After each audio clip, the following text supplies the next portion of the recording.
Hi guys! Welcome back! So, panibagong araw, panibagong release na application na naman yung ating i-review, which is ito nga pong si Funny Cash. Ayan, bagong-bago lang talaga to guys, hindi pa siya available sa Play Store.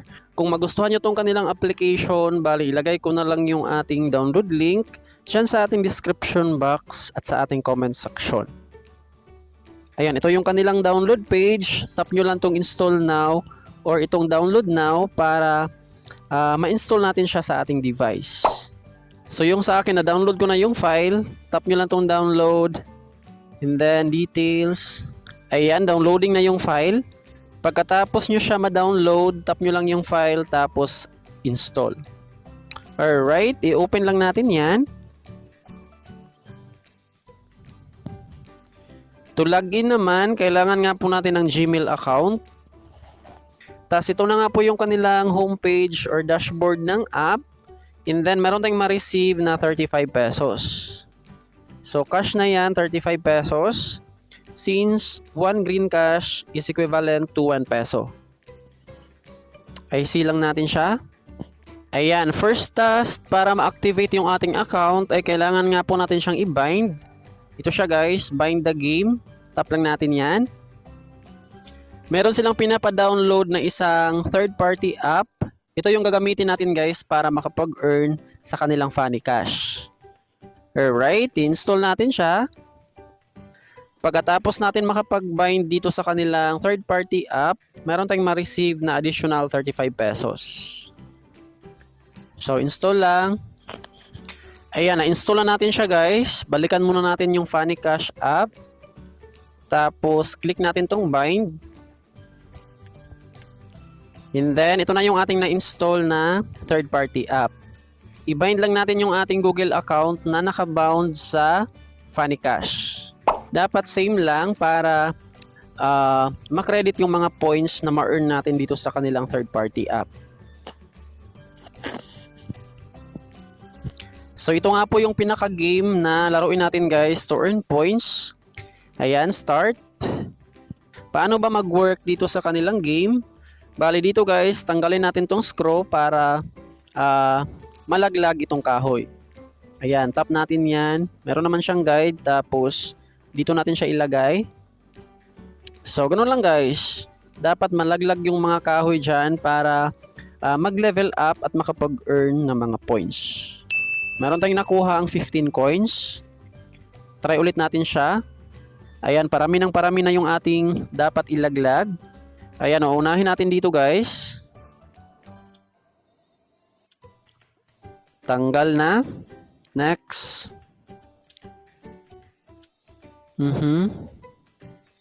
Ito naman. Ayan. Tapos, this one.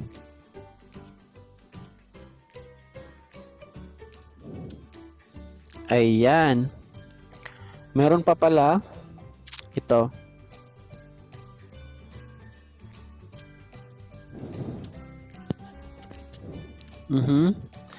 Dapat guys, bilisan din natin siya dahil merong timer dito sa gilid. Ayan siya.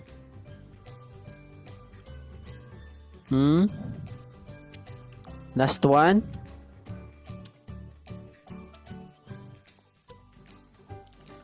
Alright. Ayan na guys. Level 2. Meron tayong nakuha another 15 coins. So, ganun lang dyan para mag-work. Bali, tanggalan natin ng screw yung mga kahoy para malaglag at mag-level up sa kanilang game. Ayan, nakuha natin yung 35 pesos na reward. Madagdag na yan dito sa ating green cash na balance. So, itong ating green cash at saka coins, parehong makash out natin yan guys. Pag-uusapan natin yan later. Pangalawang ways of earnings dito nga po sa kanilang app ay itong kanilang VIP. Ayan, meron tayong bonus na 11,000 green cash. Pero hindi pa natin ito makash out guys. Bali, malagay lang siya sa ating frozen balance. Receive lang natin yan. So, dito sa kanilang VIP section, ayan siya guys. Ito yung ating mga reward kapag nakapag-level up ng ating VIP. Sa VIP 2, 20 pesos. 30 pesos, 35, 45, up to 1,900 pesos. Ito nga po yung mga requirements. Usually dito guys, dapat mag-invite ng mga users para ma-unlock natin yung VIP. Dito naman sa 6,000, meron silang Royal Treasury. Ayan, 8,000 green cash yung reward. Tapos, same pa rin dito guys, dapat makapag-level up sa kanilang game. Tapos, para makapag-level up agad, pwede kayong mag-invite ng mga users. Ayan, invite to skip the level. Yan yung ating ma-receive na reward, 8,300 pesos. So, sobrang dami nilang ways of earnings to earn dito sa kanilang app. Meron pang 400. Ayan, ito yung kanilang daily draw, 400 pesos. Dapat nakapag-collect tayo dyan ng mga keys para nga po guys, ma-qualify at makapag-draw dito sa kanilang 400 pesos. Next naman, dito sa baba, merong mga treasure box. So, meron silang treasure chest. Ayan, 75 pesos. Tapos, yung maximum level 5, 3,900. Hindi pa natin siya masyadong kabisado dito sa kanilang treasure chest. Basta ito yung kanilang mga rules. Ayan, after the treasure box is opened, it will increase by level 1. So, 50 times na ma-open natin yung treasure chest, baka makuha natin tong reward na 3,900. Explore na muna natin yan later. Sobrang dami nilang ways of earnings, no? Meron din silang 790 per day. Meron silang daily invitation, 3 invites. Ito yung ating ma-earn. Ayan guys. Mas maganda na mag-invite kayo dito ng mga users dahil marami silang mga pa-rewards at malakihan na rewards kapag nag-invite. Ayan guys, so merong 110, 75, 140. So, tiyagaan nyo lang sa pag-invite. Libre lang naman siya. Meron pa silang inviting program. Ayan, additional. Ito pa yung mga dagdag guys kapag nag-invite ng mga users. Ayan, 5,380 coins. Or ano ba yan? Coins ba yan? Parang bars. Ito yung mga requirements para makuha natin yung 5,000 plus. First, dapat nakapag-pass ng level 5 yung ating invite. Ito yung ating ma-earn guys, 390 plus 5 crowns.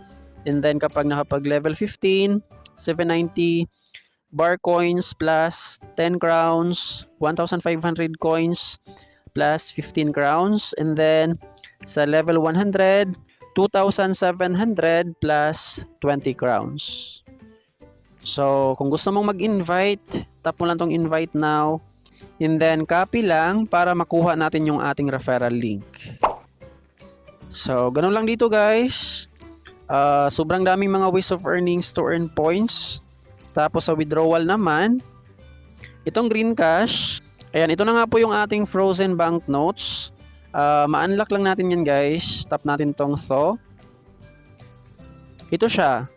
Dapat makapag-unlock tayo dito ng mga levels para ma-unlock din natin tong mga frozen banknotes. Kapag sa VIP 1, ma-unlock natin tong 20 pesos. So, unlock natin siya. Click so. And then, I see. Tapos, malipat na yung ating 20 pesos dito sa ating withdrawable balance. So, as you can see dito sa ating frozen banknotes, nabawasan nga po siya ng 20 green cash. Alright, ganun lang mag-work dyan sa ating frozen banknotes. Tapos sa withdrawal, ito siya, Lazada at saka GCash. And then, yung minimum is 700, 2,000 pesos at saka 6,000 pesos. Ayan, dito naman sa ating bar coins, makash out din natin siya via Lazada at saka GCash. Sa Lazada, 1 peso lang yung minimum. And then sa GCash, usually guys, 200 pesos yan. So ito siya, 10,000 coins is equivalent to 10 pesos. Alright, yun lamang po yung ating review dito nga po sa Funny Cash. Sa next video guys, gagawa natin siya ng live withdrawal. Kahit wala pa tayong proof dito sa kanilang app, 99% legit siya. Marami na akong na-review ng mga application na kagaya dito guys. Sure na legit talaga yung kanilang mga apps.